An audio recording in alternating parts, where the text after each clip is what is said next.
El olor a carbonato de magnesio espeso y metálico flotaba en el ambiente, una nube blanca y agria que intentaba sofocar el miedo. Pero en esa arena, gigantesca y helada, el miedo no era la peor amenaza, era el peso de la historia, la expectativa de millones que veían un uniforme, no una persona. A un lado, las rusas, inexpugnables, vestidas de borgoña y oro, dueñas absolutas de las barras asimétricas durante generaciones, observaban con esa arrogancia fría, casi clínica, que solo la hegemonía puede otorgar. Sus gestos eran mínimos, sus sonrisas inexistentes, una pared de perfección mecánica. La cámara, implacable, enfocaba los nudillos blancos de la única mujer que vestía el verde tricolor, la que venía de una tierra donde la gravedad parecía ser el primer obstáculo, no una ley física. Este no era solo un campeonato, era un juicio, y la sentencia ya había sido dictada por la boca gélida de una campeona mundial, una frase lapidaria que quemaba en el oído de la gimnasta como una condena a fuego lento. La frase había sido corta, pronunciada en el pasillo de calentamiento como un escupitajo al suelo, pero resonaba ahora en el silencio amplificado del estadio como un gong ceremonial que anunciaba la derrota antes de empezar. No sabe competir en barras. Esa era la verdad brutal, el juicio final de la élite que siempre había visto a los competidores latinos como meros extras de color, gente que tal vez hacía acrobacias, pero que jamás entendería la precisión gélida que requería ese aparato. La gimnasta mexicana respiró profundo, sintiendo el ardor de esa humillación ascendiendo desde el estómago hasta los músculos tensos de sus hombros. No era solo la medalla lo que estaba en juego, era la dignidad robada, la validación de años de sacrificio invisible, la refutación de esa mirada condescendiente que decía que algunos nacen para dominar y otros solo para aplaudir. Era el momento de enfrentar a ese fantasma ruso de la superioridad histórica. Levantó los brazos, visualizando el metal frío y la distancia imposible entre las dos barras, y en ese instante decidió que la única forma de responder no sería con palabras, sino con un vuelo que rompiera todas las reglas conocidas de la física. Dio un salto seco hacia el estribo de arranque, la pequeña plataforma de apoyo, y se impulsó con una ferocidad que contrastaba con su figura diminuta. Los ojos de la campeona rusa, sentada a solo 10 metros, seguían cada uno de sus movimientos, buscando el fallo, el mínimo temblor, la confirmación de su propia profecía. Pero lo que vieron no fue miedo, sino una quietud aterradora, como la calma antes del huracán. En el instante en que sus manos enguantadas de tiza se cerraron sobre la barra alta, el mundo se silenció por completo. Ya no existía el público ni los jueces, solo la gimnasta, la fuerza centrífuga y el recuerdo hiriente que ahora convertía en combustible. Su cuerpo se convirtió en un péndulo de acero y seda, despegando en el primer vuelo largo, un release imposible donde por un instante, dramático y eterno, pareció suspenderse. En ese milisegundo de ingravidez absoluta, cuando el cuerpo se desconecta del aparato para buscar el reencuentro perfecto, la mexicana dejó de ser una competidora, había comenzado a volar, y la gravedad, esa vieja aliada de sus rivales, simplemente dejó de existir para ella. El silencio en Stuttgart era espeso, no el silencio respetuoso de una iglesia, sino el vacío hambriento que precede al estruendo de la nota. El aire denso y cargado de magnesio olía a sudor concentrado y a metal pulido. Esta no era una exhibición, era el Campeonato Mundial de Gimnasia Artística, la cita donde las potencias forjaban su legado y las naciones emergentes venían a rogar por migajas. En las gradas, las banderas se agitaban como pañuelos de despedida. Para la mexicana, ese ambiente era un campo de batalla psicológico. Cada luz, cada rostro anónimo, cada respiración contenida de los jueces se sentía como una presión física sobre sus hombros, buscando aplastar no solo el impulso de su salto, sino la esperanza de todo un país que miraba a miles de kilómetros de distancia, esperando un milagro que la lógica deportiva decía que no podía ocurrir. Este era el epicentro de la disciplina, y ella era la forastera incómoda. Alemania, la tierra de la ingeniería perfecta, servía de escenario a esta contienda que definía los cupos olímpicos y el orden jerárquico del mundo. Históricamente, este deporte había sido un monolito tallado en el bloque soviético, luego heredado y perfeccionado por el eje ruso y las naciones satélite. Eran máquinas de precisión, cuerpos moldeados desde la infancia con una disciplina casi militar, diseñados para ejecutar la perfección sin un ápice de emoción visible. Frente a ellas, la delegación mexicana era una nota al pie, una invitada inesperada que había logrado colarse en la fiesta de los grandes. Esta diferencia no era solo técnica, era un abismo económico, social y de infraestructura. Mientras las potencias invertían millones en centros de alto rendimiento de vanguardia, la mexicana venía de gimnasios donde el aire acondicionado era un lujo y las colchonetas tenían más parches que historia. El contraste era un insulto tangible. Ella, de nombre Aída, el nombre no importaba tanto como el apodo que cargaba. La mexicana era pequeña en estatura, pero con una musculatura densa, forjada no en dietas científicas, sino en la tenacidad pura del esfuerzo diario bajo el sol inclemente de su tierra. Su rostro, joven y marcado por una concentración feroz, contrastaba con la frialdad marmórea de sus rivales europeas, que parecían estatuas griegas esperando ser juzgadas. Aída no tenía esa frialdad. En sus ojos ardía un fuego que la hacía peligrosa. Su leotardo, con los colores de la bandera, era más que un uniforme, era una armadura simbólica. La presión de cargar el estandarte de un país donde la gimnasia era un deporte menor, casi invisible, pesaba más que cualquier barra de metal. Ella no competía solo por una medalla, competía por el reconocimiento, por el derecho a estar en ese podio de gigantes que siempre la habían mirado con condescendencia. Su entrenamiento no se daba en el lujo. El origen de Aída estaba en gimnasios modestos, con aparatos que crujían con cada giro, donde la seguridad dependía más de la pericia del entrenador que de la amortiguación del suelo. Los viajes eran interminables, los patrocinios escasos, y cada inversión de la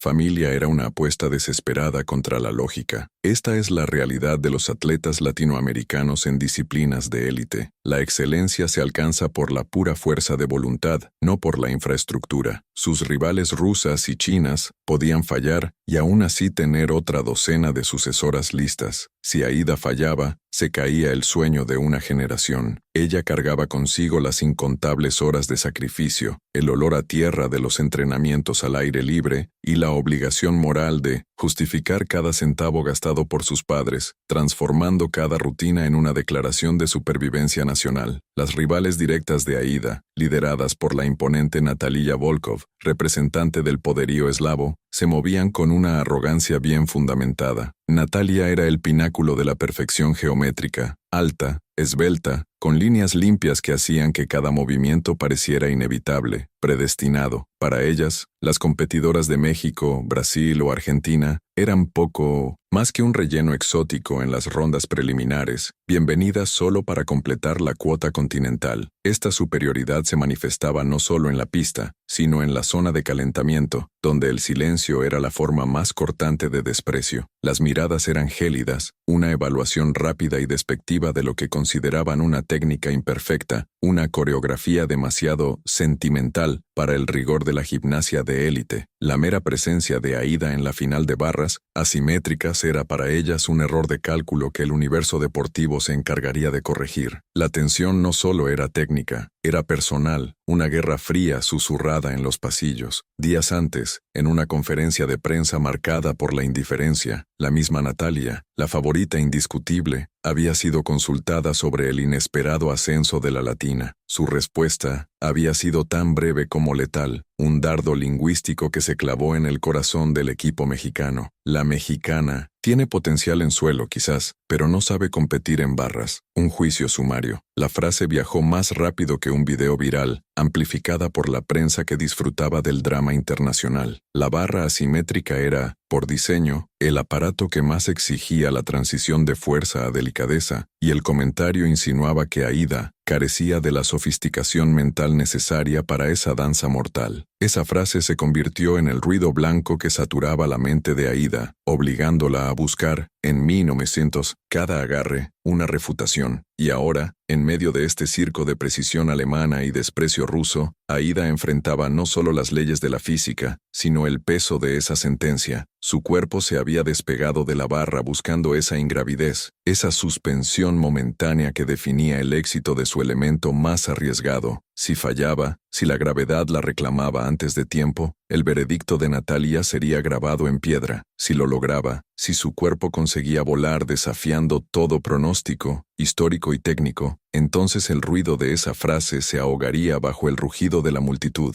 Este no era solo un intento de pirueta, era un acto de soberanía deportiva, una respuesta física a la arrogancia. En ese instante de vuelo entre las barras, Aída no era la forastera, ni la ignorada, era la depositaria de una furia acumulada que estaba lista para explotar en forma de arte puro y rebelión atlética. Pero esa rabia, ese motor incendiario que la impulsaba ahora sobre el magnesio, no había nacido en el aire. Era un resentimiento cocinado a fuego lento, alimentado por meses de ninguneo internacional y la condescendencia que siempre se reserva para los atletas de naciones que no invierten lo suficiente. Justo minutos antes de acercarse al podio de asimétricas, mientras el gimnasio hervía con el nervio de la final, Aída sentía el peso de esa historia. El aire estaba saturado de talco y formalidad, un escenario donde cada atleta ruso o rumano parecía flotar en una burbuja de legitimidad dorada. Ella, en cambio, sentía que caminaba sobre hielo fino, con la mirada de todos los jueces analizando no solo su técnica, sino la validez misma de su presencia. Se preparaba, ajustando los puños, intentando silenciar la voz de la duda que nunca dejaba de susurrar en su oído, la voz de los escépticos de siempre. Fue entonces, en esa tensa quietud previa al inicio de su turno, que sintió la invasión. Al girar la cabeza buscando el rostro familiar de su entrenador, sus ojos se cruzaron con la delegación rusa, a la espera de su estrella. No estaban observando con respeto competitivo, sino con un cálculo frío, casi quirúrgico, típico de quienes están midiendo la amenaza de una mosca que necesita ser aplastada. Una de las gimnastas, una rubia alta cuyo nombre no importaba, pero cuyo palmarés era una leyenda, estaba de pie a pocos metros, los brazos cruzados. Sus ojos azules, vacíos de emoción, se movieron desde los pies de Aída hasta el logo de la bandera mexicana que llevaba en el pecho, un gesto de desdén que decía más que 1000 palabras. El silencio que rodeaba a las rusas era pesado, la aura de invencibilidad que proyectaban era un arma psicológica. Aída sintió el pinchazo del juicio antes de que se pronunciara la primera sílaba, y el juicio llegó, no como un grito, sino como un murmullo cortante y preciso, deliberadamente diseñado para ser escuchado en el eco del vasto pabellón. Mientras la mexicana calentaba sus muñecas con ligeros círculos, esta gimnasta rusa se inclinó hacia su entrenadora con un aire de superioridad teatral y escupió las palabras en un español defectuoso, pero perfectamente audible para Aída. La mexicana dijo con una risa contenida que resonó como cascajo en el silencio del backstage. El golpe llegó con la siguiente frase, una sentencia tan concisa como cruel, que se clavó como una estaca en el corazón de Aída. No sabe competir en barras, solo sabe saltar, pero no sabe competir. La sangre se congeló en las venas de Aída. La frase no era una crítica técnica menor, era la negación de su alma atlética, un decreto de inferioridad cultural y deportiva que rebasaba cualquier línea roja. En ese microsegundo, el mundo se detuvo, el olor dulzón del talco desapareció, el murmullo de la multitud se desvaneció, solo quedó el eco de esa frase, repetida una y otra vez en el túnel neural de la atleta. No sabe competir. La humillación no vino del marcador, sino de la boca de la rival, que se sentía con el derecho divino de juzgarla. Le estaban negando no solo la capacidad técnica, sino la mentalidad, insinuando que le faltaba la disciplina, la seriedad y la casta que solo las grandes potencias podían proporcionar. La ira que sintió Aída no fue caliente y explosiva, fue fría, metálica y punzante, el tipo de rabia que no grita, sino que planea su venganza con precisión geométrica. Fue el despertar del orgullo herido de una nación que históricamente ha tenido que luchar por cada centímetro de respeto en el escenario mundial, y ahora era ella quien debía responder por todos. Al escuchar esa condena, Aída no se desplomó, se enderezó. El insulto se convirtió en su armadura, su grito de guerra silencioso. En lugar de permitir que esa duda la carcomiera, tomó la crítica y la transformó en un desafío personal absoluto. Si decían que no sabía competir en barras, ella les demostraría lo que significaba la competencia visceral, la que nace de la necesidad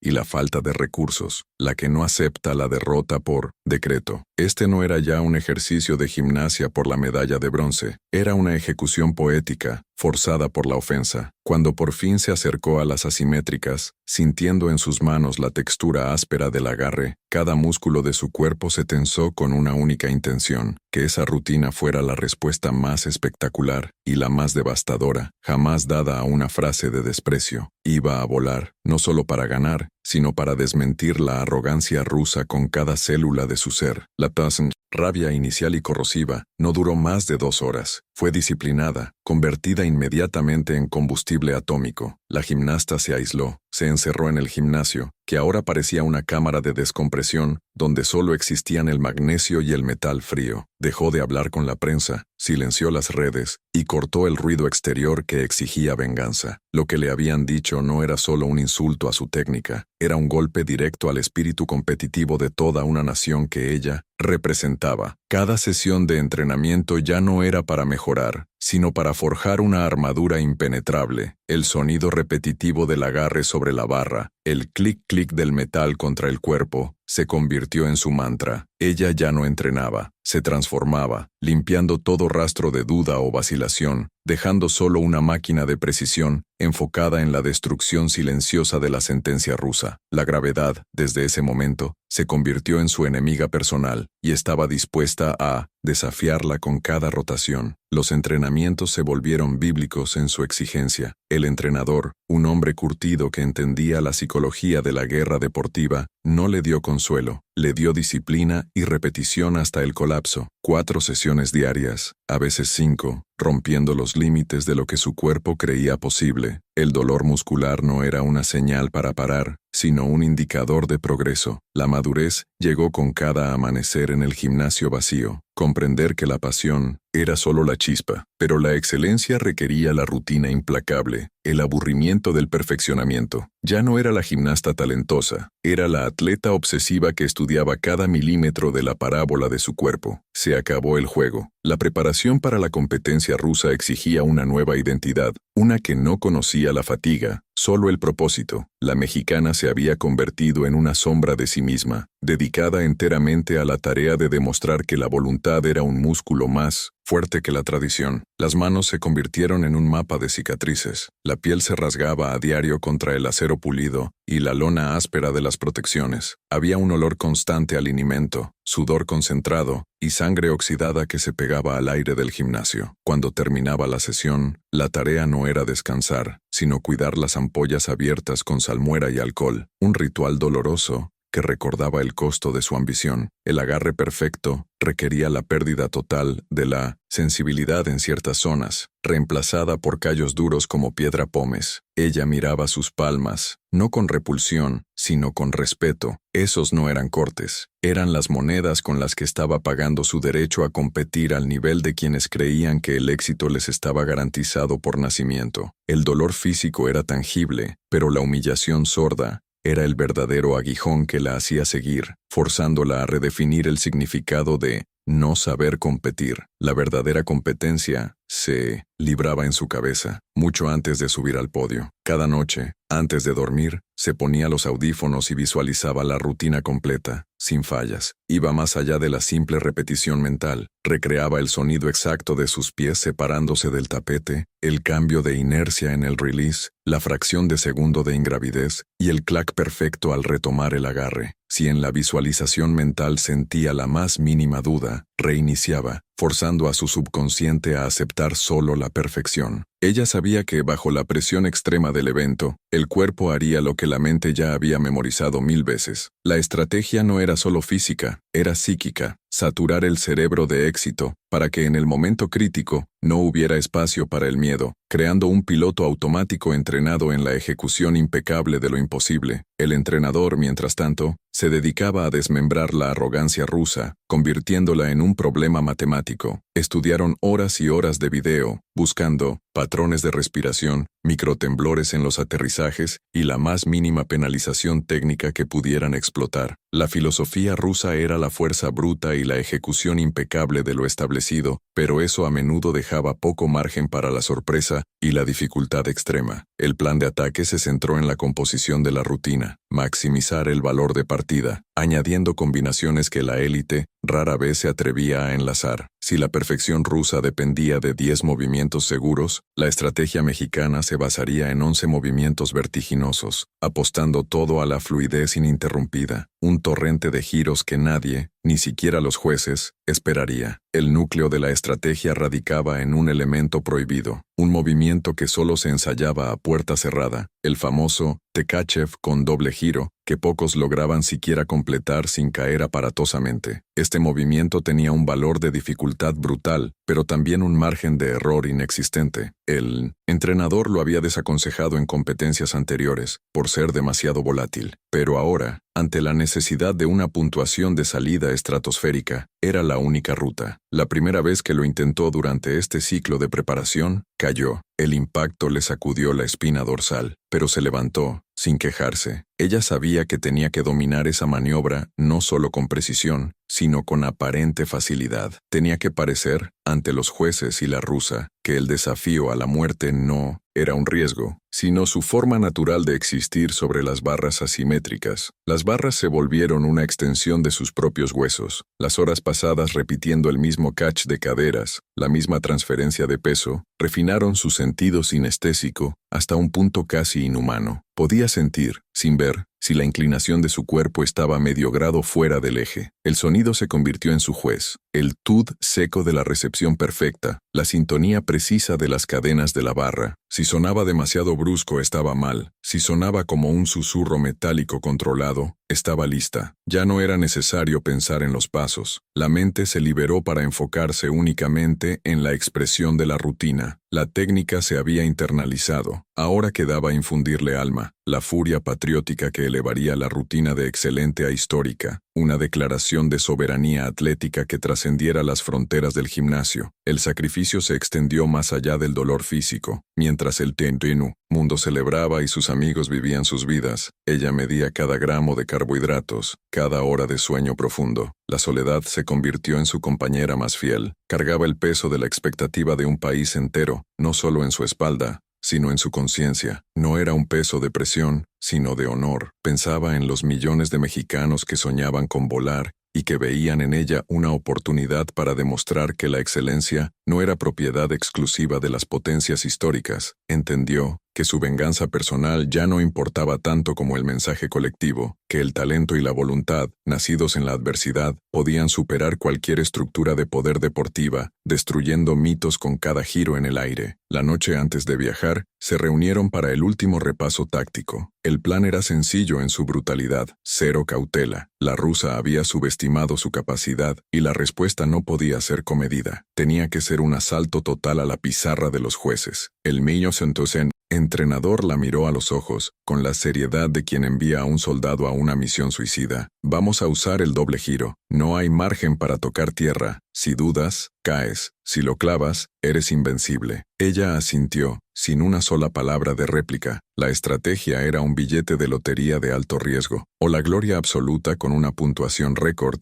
o una caída humillante y 0 puntos. Ella eligió la gloria. Todo lo que había sido, todo lo que la rusa había dicho, se reduciría a esos 90 segundos de pura ingravidez, ejecutados con una ferocidad calculada. Al amanecer, el aroma a magnesio se desvaneció, reemplazado por el aire frío y metálico del aeropuerto. Mientras abordaba el avión con el equipo, su rostro era una máscara de enfoque sereno. Por dentro el fuego estaba contenido, pero ardía con una intensidad controlada. No vestía el uniforme de entrenamiento, sino el de combate. Cada paso hacia el avión era un paso más lejos de la vida que conocía, y uno más cerca de la arena donde se jugaría su destino. La frase de la rusa resonaba, pero ya no como una herida, sino como el tempo de una sinfonía. Ya no era la gimnasta herida, era la ejecutora de una justicia deportiva. No iba a competir en barras, iba a demostrarle al mundo que la arrogancia había cometido el error fatal de despertar al huracán mexicano. La atmósfera en el pabellón se densificó. Ya no era solo ruido, era el vapor silencioso de 1000 expectativas. La primera gimnasta, una fuerza sobria de Alemania, ejecutó una rutina impecable,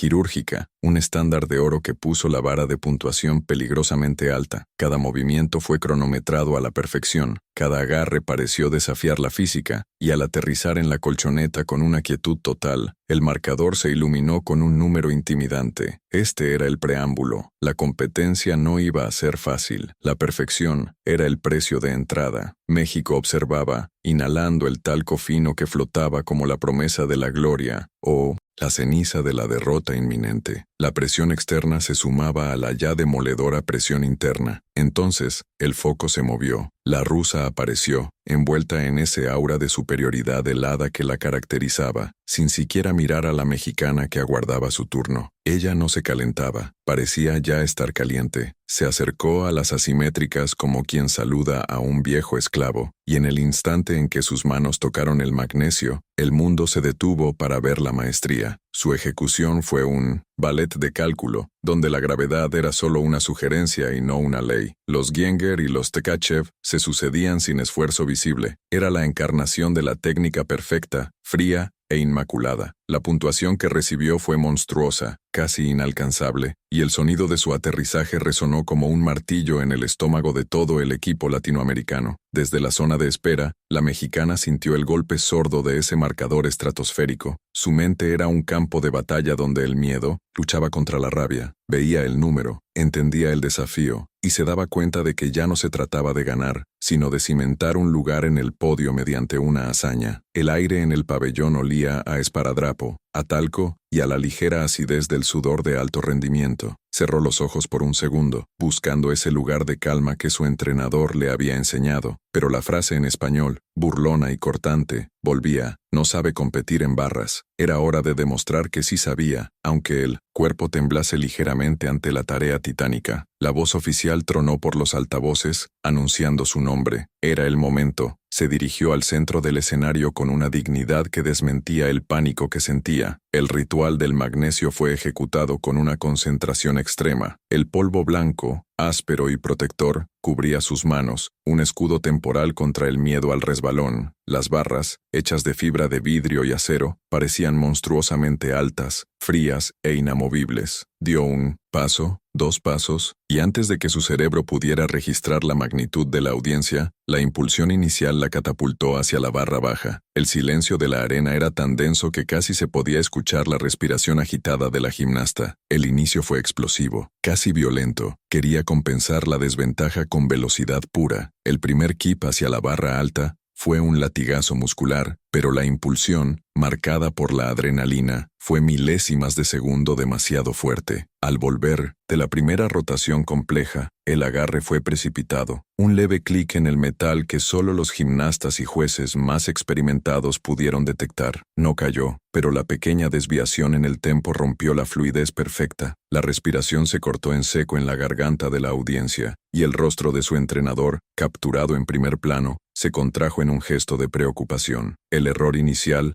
la obligaba a luchar contra la inercia. Esa minúscula fisura fue suficiente para que la duda, una serpiente sibilante, se colara en su mente. ¿Fue el exceso de fuerza? ¿O fue que la frase de la rusa, como un ancla psicológica, la había distraído? La gimnasia es 50% técnica y 50% fe, y en ese instante, el porcentaje de fe había bajado peligrosamente. Intentó recuperar el ritmo, ejecutando el complejo cambio de barra con una precisión que rayaba en la desesperación. El esfuerzo era visible en sus músculos tensos, en la mandíbula apretada. Era una batalla contra el reloj y contra su propio sistema nervioso, que ahora le gritaba peligro, advirtiéndole que la seguridad estaba sacrificada en aras de la dificultad. Llegó el momento del release, la liberación, el vuelo a ciegas entre las barras a 3 metros de altura. Era un movimiento de riesgo máximo que, de fallar, significaba la caída y el fin de toda esperanza. Se soltó, su cuerpo se arqueó, desafiando la vertical, y por un microsegundo pareció que la gravedad la había reclamado. El sonido del aire cortado por su cuerpo fue el único ruido en el pabellón. Consiguió atrapar la barra, pero no de forma limpia. El agarre fue áspero, y el swing de retorno fue caótico, obligándola a usar una fuerza de hombro brutal para estabilizarse. El gas de angustia colectiva se liberó en un audible jadeo. Los jueces marcaron mentalmente otra deducción significativa. La rutina continuó en un trance doloroso. El silencio de los jueces era más aterrador que cualquier grito. El dolor ya era real en sus hombros. Ardían las palmas de 1900, las manos contra el metal, y la fricción del magnesio se había convertido en una tortura sutil. Necesitaba mantener la cabeza fría para la siguiente conexión, la que podría salvarla. Pero el cuerpo, agotado por la corrección del error anterior, protestaba. La imagen en la pantalla gigante enfocaba sus nudillos blancos, aferrados a la barra con una tenacidad desesperada. La competencia ya no era contra la rusa, era una pelea sucia contra el límite de su propia resistencia física y mental. Y, entonces, sucedió el error que no pudo disimular. En una de las transiciones más veloces, el ritmo se perdió por una fracción de segundo. El pie de la gimnasta, en un movimiento involuntario de péndulo, rozó fugazmente la colchoneta. Fue un toque mínimo, casi imperceptible para el ojo inexperto, pero para los jueces era una caída parcial, una penalización devastadora. El corazón de la mexicana se hundió. La cámara cortó inmediatamente a la rusa, que observaba desde el banquillo, sin emoción, pero con una pequeña y casi imperceptible inclinación de la cabeza, la confirmación silenciosa de que la predicción se había cumplido. No había tiempo para el luto, faltaba el final, y el error significaba que la puntuación de dificultad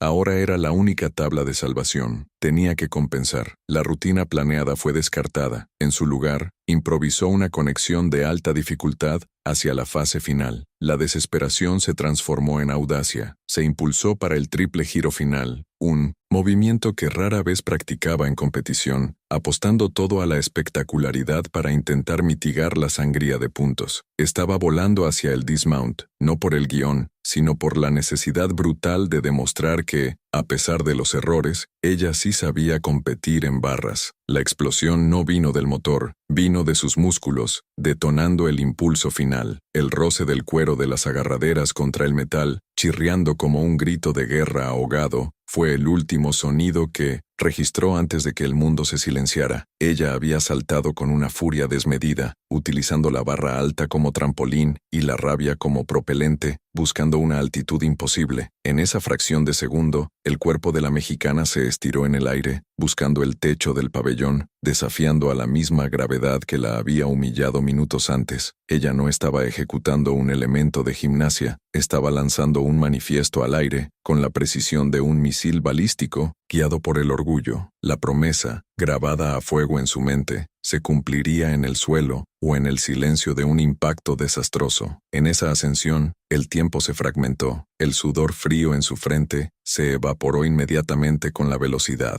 Ella era un punto de concentración suspendido entre la barra y el suelo, con el murmullo de 40,000 espectadores reducido a un zumbido distante e irrelevante. La luz del estadio, generalmente hostil y cegadora, se convirtió en una guía, un foco que iluminaba únicamente el blanco del tapete. El aire olía a magnesio quemado y a tensión eléctrica. Su cuerpo, entrenado para la obediencia, sabía exactamente lo que tenía que hacer. La triple pirueta con layout perfecto. Ella se aisló. Ya no estaba en la competición. Estaba en un duelo personal contra el prejuicio, contra esa voz rusa y contra el miedo que intentaba paralizarla. Inició el giro. La sensación era de caos controlado. El mundo giraba en un borrón marrón y blanco, pero su centro permanecía inmóvil, sólido como una roca. Buscó el suelo con los ojos, esa referencia visual crucial que dicta el momento exacto de la apertura. Era un cálculo de ingeniería biomecánica ejecutado por instinto. No había espacio para la duda, solo para la acción precisa y brutalmente honesta. El margen de error para un dismount de esta dificultad era microscópico. Un milisegundo tarde y el impacto sería incontrolable. Un milisegundo pronto y perdería la rotación necesaria. Ella confió ciegamente en la memoria muscular de miles de mañanas oscuras y entrenamientos dolorosos. El clímax de la rotación dejó de buscar la espectacularidad y se centró en la inevitabilidad. El salto no era un extra, era la jugada definitiva, un sacrificio total para mitigar la derrota. El peso de la rotación era palpable, comprimiendo su pecho, drenando el oxígeno. Había que ser perfecta, porque la imperfección ahora significaba la burla eterna y la confirmación de la sentencia. La mexicana abrió el cuerpo, sintiendo cómo el aire la azotaba, desacelerando momentáneamente el giro para ganar control en el eje vertical. Era una caída libre con propósito. Ya no importaban los puntos perdidos al inicio, solo importaba esta llegada, esta declaración final. El riesgo la hizo volar con una ligereza que negaba la gravedad. El tapete se precipitó. En el descenso, la única música era el siseo del aire cortado por su cuerpo y el martilleo ensordecedor de su propio corazón contra las costillas. Su mente se puso en modo supervivencia, calibrando la posición de los tobillos para soportar la embestida que se avecinaba. No podía haber un paso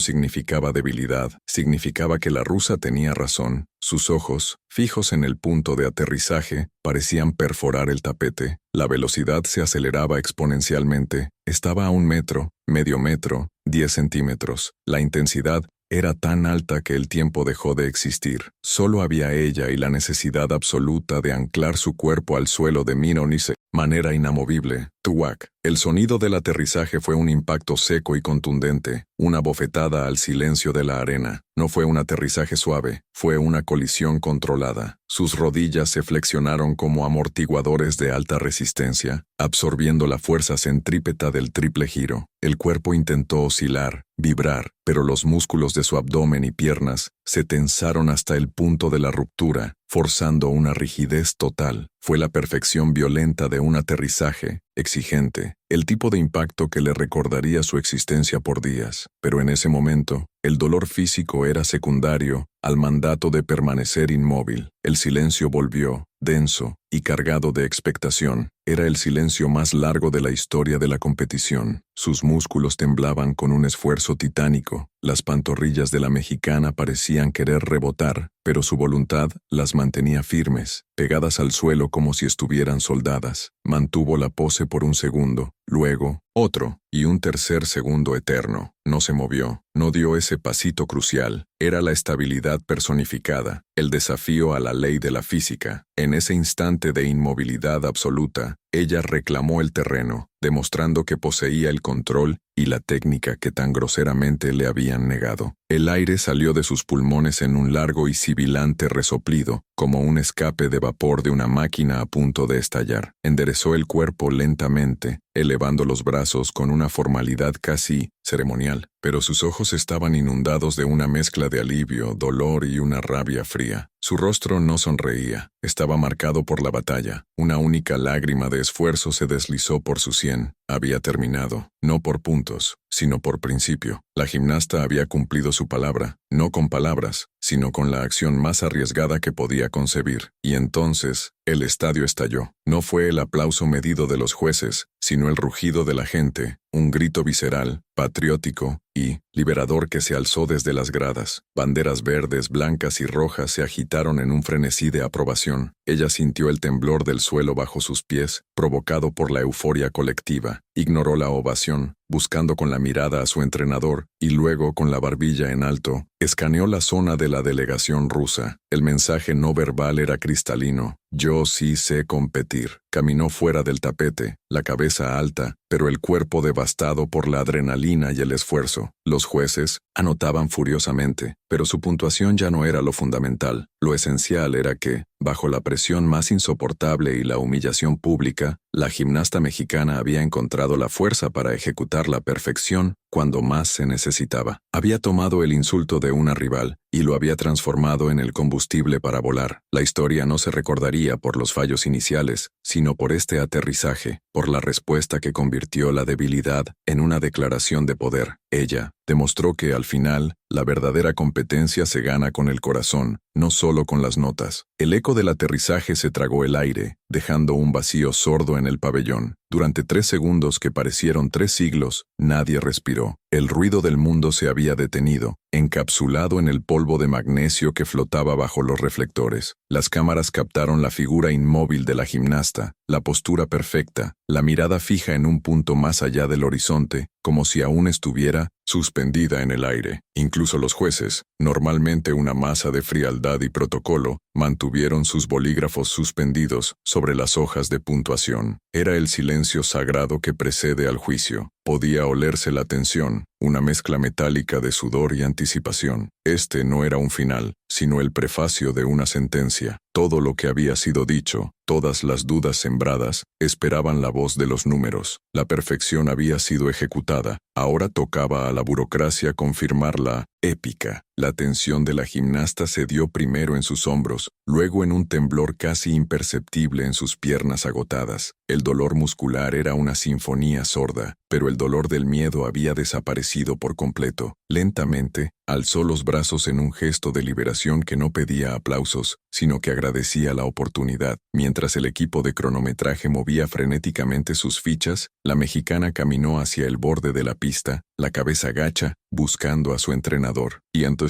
su mente repasaba cada milisegundo, el vuelo, el agarre, la caída final. No había fallos, no había nada que corregir. Era la rutina de su vida, inyectada con la adrenalina de la humillación. El resto ya no dependía de sus músculos, sino de la frialdad de los algoritmos. Solo quedaba esperar la inevitable verdad que se proyectaría en la pantalla gigante. La quietud se rompió con un rugido primario que no venía de las gradas, sino de la zona técnica. El entrenador, un hombre habituado a la compostura espartana, había arrojado su libreta al suelo y gritaba una sola palabra en voz baja, pero audible para los micrófonos cercanos. Sí, ese grito no era por la nota alta, era la validación de años de sacrificio y la negación rotunda de la crítica rusa. En ese instante, la gimnasta supo. No necesitaba ver el 9.9 o el 10.0. La fe incondicional de su mentor era la primera puntuación oficial. El rugido del entrenador actuó como el detonante. Las gradas, que habían estado conteniendo el aliento, estallaron como un volcán que ha estado dormido por décadas. Los aplausos ya no eran una cortesía, eran un torrente de euforia desbordada que sacudía las vigas del estadio. El rojo, blanco y verde se convirtió en una marea incandescente que ahogó cualquier otro color en el recinto. Banderas gigantes que habían estado enrolladas en silencio se desplegaron con violencia celebratoria. La multitud no solo celebraba una rutina de barras, celebraban la respuesta de un país entero a la soberbia del mundo. El aire se saturó con cánticos que decían más que las palabras. Hablaban de resiliencia, de no dejarse vencer por el prejuicio extranjero, de la justicia poética. Desde las filas superiores, miles de voces gritaban el nombre de la atleta, un nombre que en ese momento era sinónimo de orgullo nacional. La tensión psicológica de la espera se había liberado en forma de una catarsis colectiva, una vibración que se sentía en el suelo, subiendo por las plantas de los pies hasta el corazón. La mexicana se había convertido en la heroína que el guión del destino había reclamado. El monitor principal, con su implacable iluminación LED, parpadeó. Un silencio breve regresó, esta vez cargado de expectación. El locutor, cuya voz había sido un hilo conductor durante la tensión, ahora tartamudeaba. Primero apareció la dificultad, un número que confirmaba la apuesta arriesgada. Luego, la ejecución. Y ahí estaba, brillante, brutal, innegable, la cifra que destrozaba todas las expectativas, un 9.95. Era la nota más alta de toda la competición, la que automáticamente la catapultaba al primer lugar. La pantalla gigante se llenó de su rostro, una captura de su momento de triunfo, junto al número que la consagraba. No fue el 10 perfecto, pero fue el número que garantizaba el oro. Fue el número que susurraba, sí, sabemos competir, y lo hacemos mejor que ustedes. La cámara, con la precisión de un bisturí narrativo, hizo un corte rápido. En el foso de espera, la estrella rusa observaba la pantalla. Su expresión, antes de fría indiferencia o desdén controlado, se desmoronó. No había ira, ni siquiera frustración visible, solo el reconocimiento helado de un error de cálculo monumental. Ella había dado la ventaja psicológica a su oponente con su desdén, y ahora la gimnasta mexicana había canjeado esa ventaja por el oro. El comentario hiriente, el «no sabe competir en barras», ahora sonaba hueco, patético, rebotando contra el júbilo del pabellón. La rusa desvió la mirada, incapaz de sostener la imagen del marcador. La medalla perdida no era solo una derrota deportiva, era la lección amarga de que la arrogancia tiene un precio, y ese precio se había pagado con la pérdida de la supremacía. Fue entonces cuando las lágrimas llegaron, lentas al principio, luego un torrente incontrolable que limpió el magnesio y el sudor de su rostro. No eran lágrimas de tristeza por el esfuerzo o el dolor, eran la liberación de la carga que había llevado desde el momento en 1909 que escuchó la burla. Cada gota era un "te equivocaste", un "nosotros podemos", un "lo hicimos". Lloró por las mañanas frías, por las lesiones ocultas y por el peso de las expectativas de 130 millones de personas que en ese momento sentían el triunfo como propio. El grito de júbilo de la multitud se filtraba a través de su llanto, convirtiéndolo en un sonido de victoria pura. La medalla de oro era solo un objeto. La sensación de redención, de haber restaurado el honor, era el verdadero premio que nadie podía quitarle. La gimnasta corrió a los brazos de su entrenador. El abrazo fue una colisión de dos almas que habían luchado juntas en la oscuridad. El entrenador la apretó fuerte, susurrándole palabras inaudibles para las cámaras, pero cuyo significado era claro. Gracias, lo lograste, pagamos la deuda. En ese instante, el resto del mundo desapareció. No había jueces, ni rivales, ni cámaras, solo dos figuras compartiendo el fruto del sacrificio. Él le había enseñado la técnica, ella le había enseñado la fe indomable. La textura áspera del uniforme del entrenador contra su mejilla era más real que el brillo del oro. Era la promesa cumplida, la prueba de que cuando el talento se une al corazón herido, el resultado es una fuerza imparable. La lección se había impartido en las barras asimétricas, un poema de metal y voluntad. Este triunfo trascendía la gimnasia. Se había convertido en un manifiesto sobre lo que significa competir. Competir no es solo ejecutar una serie de movimientos con precisión robótica, es absorber el golpe, tomar el combustible de la humillación y usarlo para volar más alto. La mexicana había entrado a la arena con dudas sobre su capacidad de manejo de la presión y salió como la maestra de la resiliencia. Demostró que la verdadera competencia comienza donde termina la técnica, en el espacio mental donde la voluntad lucha contra el miedo. Su historia se inscribió en los anales del deporte como un recordatorio brutal para todos aquellos que confunden el talento con el derecho. El corazón siempre puede superar a la arrogancia. La barra no era un instrumento de medición, sino un altar de sacrificio personal. Mientras la bandera nacional ascendía lentamente hasta el punto más alto, acompañada por el himno que resonaba con una potencia nunca antes sentida, el silencio regresó a las barras. Pero ya no era el silencio de la tensión, sino el de la reverencia. Las barras asimétricas, esos instrumentos de metal frío, parecían brillar con un calor residual. El eco de la crítica rusa había sido silenciado para siempre. La historia no se había cerrado con un simple marcador, sino con una declaración de independencia emocional y deportiva. La mexicana había volado, no solo como si la gravedad no existiera, sino como si la crítica nunca hubiera existido. La deuda estaba saldada, el honor restaurado. La voz de una nación se había elevado,